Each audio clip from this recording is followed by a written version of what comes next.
pasal 4. Please turn your Bible to the Gospel of John chapter 4. Kita membaca ayat 35 hingga ayat 38. And we are going to read from verse 35 to verse 38. Injil Yohanes pasal 4. Mari kita membaca bersama-sama ayat 35 hingga 38. 1, 2, 3. Bukankah kamu mengatakan 4 bulan lagi tibalah musim menuai? Tapi aku berkata kepadamu, lihatlah sekelilingmu dan pandanglah ladang-ladang yang sudah menguning dan matang untuk dituai. Sekarang juga penuai telah menerima upahnya, dan ia mengumpulkan buah untuk hidup yang kekal, sehingga penabur dan penuai sama-sama bersukacita. Sebab dalam hal ini benarlah peribahasa, yang seorang menabur dan yang lain menuai.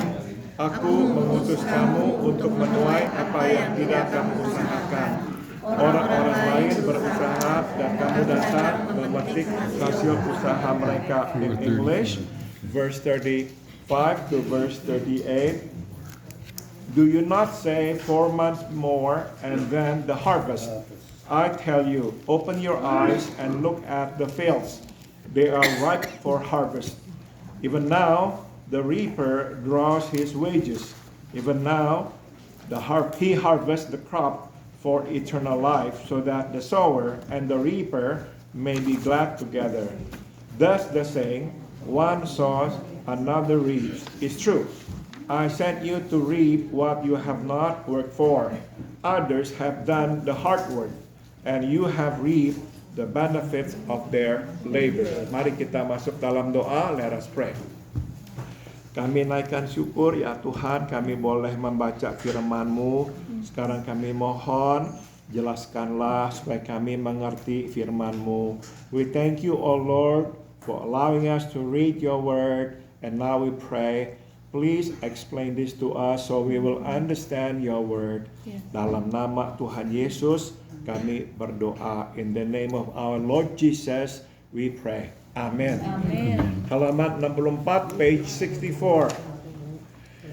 Bukan saja Tuhan kita Yesus mengajarkan kepada para muridnya bahwa hal yang penting dalam hidup adalah melakukan kehendak Bapa di sorga dan menyelesaikan pekerjaannya, tetapi ia juga mengajarkan prinsip kerja antara sesama pekerja dan dengan Tuhan sendiri. So not only does Jesus teach his disciples that what's important in life is to do the will of his Father and to complete or to accomplish his work, but he's also teaching them the principle of working together, both with other fellow workers and with God himself. Dengan kata lain, ia mengajarkan bagaimana, tambahkan kata bagaimana seharusnya melakukan kehendak Allah dan menyelesaikan pekerjaannya di bumi. In other words, he was teaching his disciples how to do the will of God and to accomplish his work on earth. Yesus memulai dengan mengutip ekspresi yang kerap dicetuskan oleh petani setempat pada saat mereka menabur benih. 4 bulan lagi tibalah musim menuai. So Jesus begins by quoting a very common expression often said by the farmers, the local farmers, whenever they start sowing the seed. In 4 months, there'll come the time for harvest. Sewaktu menabur benih, meski belum ada satu benih pun yang bertumbuh, mereka telah melihat. Bukan saja benih bertumbuh menjadi tanaman, mereka pun sudah melihat tanaman, tambahkan kata tanaman, menguning dan siap untuk dituai. So, whenever these farmers saw the seeds, even though not one single seed has actually grown, but they have seen the seed grow to become plants, and they have also seen the plants ready for harvest. Itulah mata petani dan itulah mata semua orang yang bekerja di ladang Tuhan, yaitu mata iman, tambahkan kata iman. So that's the eye of the farmers. And that's the eye of everyone who works in the field of the Lord. We call it the eye of faith. Kita melakukan kehendak Allah dan mengerjakan pekerjaannya dengan keyakinan bahwa suatu hari kelak semua yang kita lakukan akan membuahkan hasil. Tambahkan kata hasil. So what is the eye of faith? We do the will of God and we do His work with conviction that one day what we do will bear fruit. Mata iman. Ya, nah jadi ini yang kita akan pelajari hari ini. So this is what we will look into today. Mari kita lihat. Yesus lalu meminta para muridnya melihat bahwa ladang telah menguning dan siap untuk dituai, yaitu pertobatan. Tambahkan kata pertobatan penduduk Samaria. Jesus then asked his disciples to see that the harvest is ripe and ready. And he's talking about or referring to the conversion of the people of Samaria. Ia mengatakan bahwa mereka, para murid, akan menjadi penuai dan bersukacita bersama dengan penabur, yaitu Yesus sendiri. Karena mereka bersama akan segera mengumpulkan buah untuk hidup yang kekal. He's telling them, the disciples, that they will become the reapers. And they will be glad along with the sower. He's talking about himself. Because together, the sower and the reaper will gather the eternal fruit. The fruit for eternal life. Nah, di sini dapat kita petik satu pelajaran, yaitu pekerjaan Tuhan terjadi dan membuahkan hasil bila dikerjakan bersama. Tambahkan kata bersama. So here we can glean one lesson, and that is the work of the Lord takes place and will only bear fruit if it is done together. Nah, namun untuk itu mesti ada sukacita. Tambahkan kata sukacita. Bekerja bersama. But for that to happen, there has to be joy of working together. Stop dulu. Jadi saudara, sewaktu kita bekerja sama dengan menggerutu, kita tidak akan menuai hasilnya. So you see, if we work together grudgingly, fighting among each other, there will be no result. There will be no fruit. So the work of God is to be done together, but is to be done joyfully together. Baru nanti kelihatan hasilnya. Ya.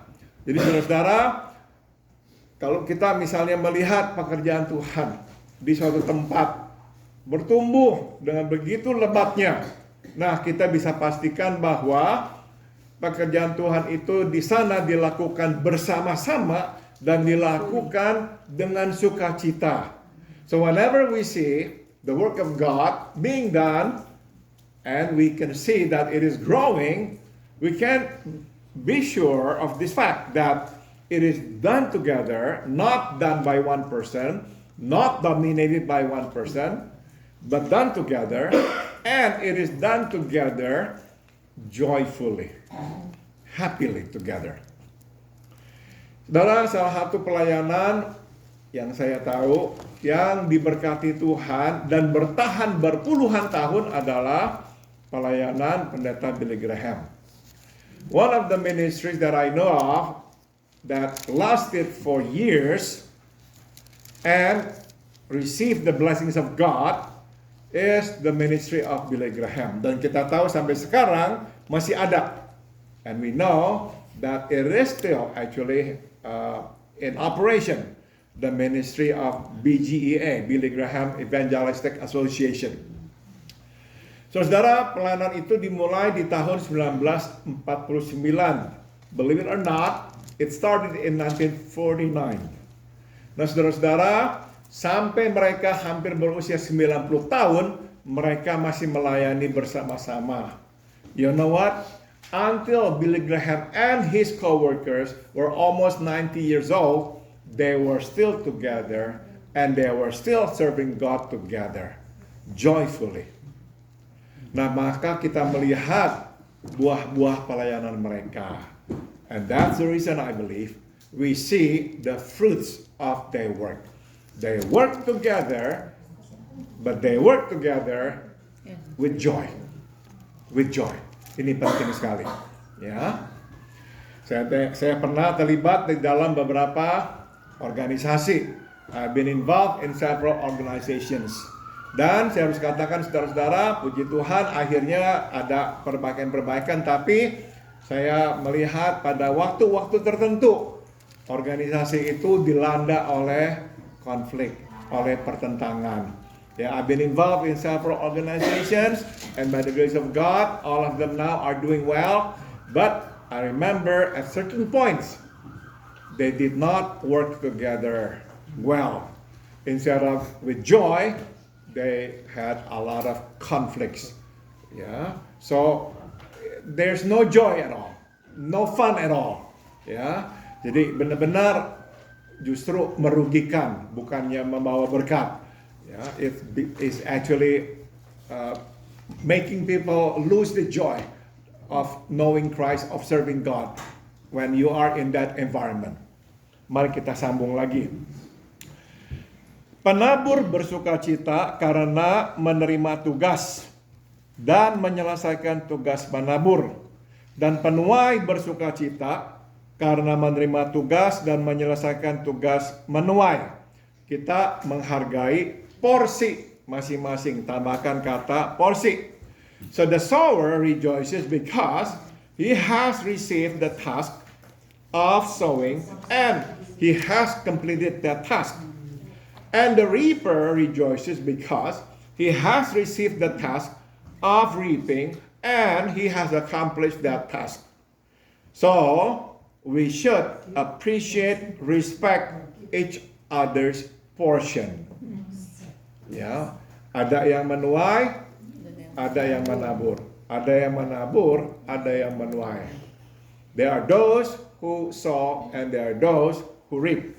And we should appreciate one another. Sambung. Yesus mengakhiri pengajaran tentang bekerja sama dengan menyodorkan kenyataan di depan mata, yaitu sebentar lagi akan terjadi penuaian besar-besaran. Banyak penduduk Samaria bertobat, tambahkan kata bertobat, tanpa mereka mengerjakan apapun. So Jesus ends his teaching about working together by showing them right in front of their eyes something great is going to happen. The reaping time. A lot of Samaritans would repent. And they did not even do anything. Mereka memetik dan mencicipi hasil usaha orang lain. Dalam hal ini, Yesus sendiri. You see what happened? The disciples would actually reap the harvest. But it is not their work. It is the work of somebody else. And that somebody else, in this case, is Jesus himself. He talked to this woman, and this woman repents, and this woman then goes to the city and calls her friends, and many of them come to know Jesus. So, yes, thanks to Jesus and also thanks to this woman. Makanya minggu lalu saya sudah tekankan saudara-saudara, pemberita Injil pertama orang Samaria adalah siapa? perempuan ini. As I said to you last week, the first Samaritan evangelist is this woman. Ya, sambung lagi. Mereka memetik, dari sini dapat kita timba satu lagi pelajaran tentang bekerja sama, yaitu ingat, tambahkan kata ingat, dan hargai orang yang telah bekerja sebelum kita. Tambahkan kata ingat ya. So we can learn another lesson here. And that is this, about working together. We ought to keep in mind and appreciate those who have worked before us. Always remember our predecessors, what they have done. Sesungguhnya apa yang kita tuai sekarang dibangun, tambahkan kata dibangun, di atas dan hasil dari pekerjaan orang sebelum kita, tambahkan kata sebelum. What we are reaping today is actually built upon and as a result of somebody else's work, somebody before us. Jadi jangan takabur.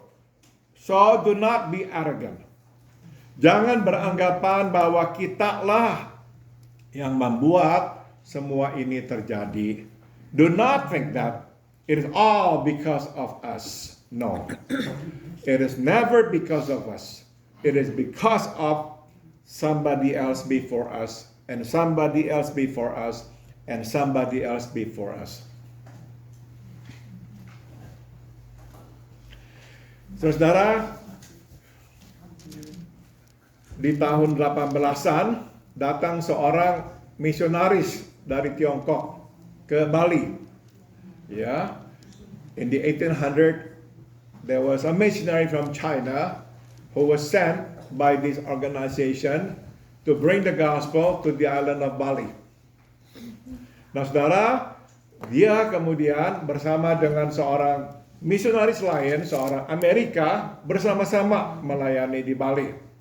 So in the end, he and another missionary, American missionary, did their first work in Bali. Nah, misionaris Amerikanya itu adalah Robert Jeffrey. That missionary's name was Robert Jeffrey. Saudara, dari pelayanan Robert Jeffrey, sebetulnya di Indonesia itu keluar 3 sinode gereja. Out of the ministry of Robert Jeffrey, as far as I know, came 3 denominations or synods in Indonesia. Ada yang di Pulau Sumatera, ada yang di Pulau Kalimantan, ada yang di Pulau Jawa. Some in the island of Sumatra, some in Kalimantan, and some in Jawa. Saudara, saya tidak pernah mengenal Robert Jeffrey, sudah meninggal sebelum saya lahir, tapi saya mengenal buah-buah pelayanannya. I never met Robert Jeffrey, obviously, he died before I was born, but I know and have met the fruit of his work. Begitu banyak hamba-hamba Tuhan yang lahir dari pelayanan beliau. So many, fruits of his work in Indonesia. Robert Jeffrey actually served in China. Maybe you know him, you heard about him, yeah? He served in China, and then later on he moved to Indonesia. Saudara, Robert Jeffrey meninggal di dalam tahanan, yaitu tahanan Jepang pada masa Perang Dunia Kedua. He died actually in the prison camp when he was arrested, detained by the Japanese. Saudara-saudara, tapi juga saya mau cerita bahwa pendeta yang dari Tiongkok itu yang dikirim ke Bali, jadi melayani di sana, dan kita tahu akhirnya ada gereja di sana di Bali. But thanks to this missionary from China, there are churches and also the island of Bali. So we thank God for him too. Nah, dia kemudian pindah ke Surabaya, saudara-saudara. Nah, dia menjadi pendeta dari Tante Barbara Lim. And this missionary then finally moved to Surabaya, and he became a pastor of this Chinese church. And Tante Barbara Lim was a member of that church. And who else were members of that church? Stephen Tong, Caleb Tong, Joseph Tong, so many hamba Tuhan. And so many pastors came from that church. Nah, kemudian anak dari pendeta itu kemudian menjadi pendeta lagi di mana? Di Jakarta. And the son of that missionary, he became a pastor too. And then he became a pastor in a church in Jakarta. Dan gereja itu kemudian mengirim seorang melayani di Kalimantan di antara suku-suku pedalaman. And that church later sent this missionary, Chinese man, to the interiors of Kalimantan to start missionary works. There are so many churches built as a result of his ministry. We all work together. We build our work upon one another. There is no lone ranger. Nggak ada ya. Semua bekerja bersama-sama. Pekerjaan kita ada gara-gara telah dibangun oleh seseorang yang lain. Yeah, we can do what we do today because somebody else has started the work. Saya kasih gambaran tadi ke saudara, supaya saudara bisa melihat dari 1-2 orang berkembang seperti jamur.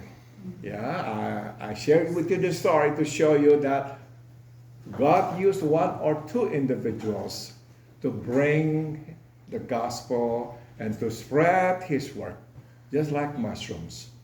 Ya, sambung. Pernah orang berkata kepada Billy Graham bahwa ia adalah pemberita Injil yang mempertobatkan berjutaan orang kepada Kristus. Once somebody said this to Billy Graham, "Wow, you are an evangelist that has been used by God to convert millions of people to Christ." Dengan merendah, Billy Graham menjawab bahwa ia tidak pernah mempertobatkan seorang pun. Humbly, Billy Graham said to that person, "No, I have never converted anybody." Dia hanyalah sekadar menunjukkan jalan atau arah kepada orang untuk datang kepada Kristus. He said to this person, "What I have done is only telling people, hey, here's where you have to go. That's all. Hey, here's where you have to go. I'm just telling them where to go. That's it." Dia menjelaskan bahwa sebenarnya sebelum ia menunjukkan arah itu, Tuhan sudah memakai sejumlah orang dan situasi untuk menyiapkan, tambahkan kata menyiapkan, orang itu bertemu dengan Kristus. He explains, before he even shows the direction to that person, God has used a lot of people and a lot of situations to prepare that person to meet Jesus. Ya. Jadi bahkan Billy Graham mau berkata, saya pun tidak berjasa banyak menunjukkan jalan, sebab kenapa orang itu bisa sampai ada di sini, karena Tuhan yang bawa dan Tuhan sudah siapkan.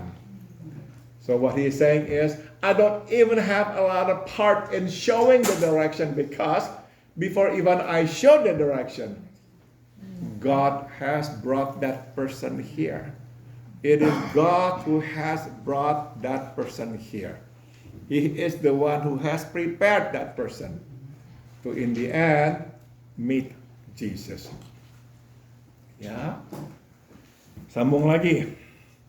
Inilah sikap yang benar. So this is the right attitude. Sesungguhnya kita membonceng kendaraan orang, kita tidak mempunyai kendaraan sendiri. The truth of the matter is, we're all actually taking a ride in somebody else's vehicle. We do not have our own cars. Sesungguhnya kendaraan itu adalah Roh Kudus, tambahkan kata Roh Kudus. And that vehicle or that car is essentially the Holy Spirit. Kita mesti rela memberi boncengan kepada orang. Tambahkan kata boncengan. We should be willing to give somebody else a ride. Dan kita pun mesti rela orang membonceng kendaraan yang kita kendarai. Tambahkan kata membonceng. Bukannya boceng ya, membonceng. Beda loh. And we have to be willing to let somebody else ride with us. Ingat, itu bukan kendaraan milik kita, tambahkan kata milik. Dan memang itulah cara Tuhan untuk kita melakukan kehendaknya dan mengerjakan pekerjaannya. Remember, it is not our car. And that's the way God wants us to do His will and to complete His work. We give a right to somebody else. And sometimes, even though we don't give a right to somebody else just walks in and sits in our car. But it's okay. Give a right.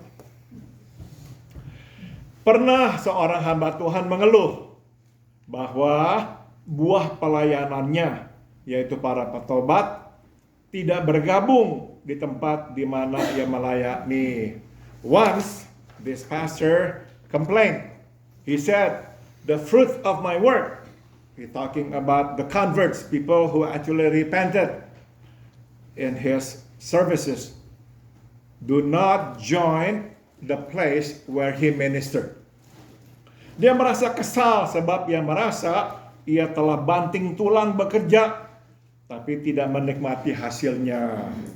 He said he was a bit, or I could tell he was upset because he felt like he had worked so hard, but then he cannot enjoy the fruit of his work. Ia telah kehilangan perspektif yang benar, yaitu buah untuk hidup yang kekal. Sadly, I must say, he already missed the right perspective. The right perspective is always focus on the fruits for eternal life. The fruit for eternal life, not the fruit for my church, not the fruit for my ministry. No, the fruit for eternal life. As long as this fruit ends up in the eternal life, we rejoice. It doesn't matter where they belong to.